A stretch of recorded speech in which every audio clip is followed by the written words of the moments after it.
चलो बच्चों, आज मैं तुम्हें सुनाती हूँ एक जंगल की प्यारी सी कहानी। जंगल में एक बंदर रहता था जो बहुत लालची था। उसे हमेशा दूसरों का खाना, फल और चीजें उचक लेना अच्छा लगता था। एक दिन बंदर ने देखा कि एक समझदार खरगोश ने जमीन खोदकर बहुत से गाजर, सेब और अखरोट जमा किए हैं। बंदर के मुंह में पानी आ गया।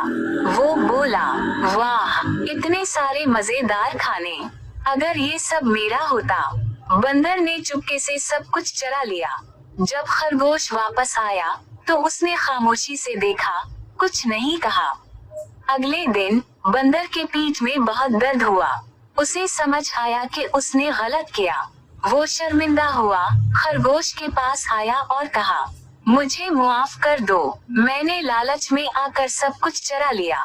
खरगोश मुस्कुराया और बोला, अगर हम मिलकर सब कुछ बांटें तो ना कोई लालच करेगा, ना कोई शर्मिंदा होगा। इस दिन के बाद बंदर और खरगोश दोस्त बन गए और हर चीज आपस में बांटने लगे। अखलाकी सबक, लालच बुरी बल्ला है, जो चीजें बांटी जाएं, वो हमेशा बढ़ती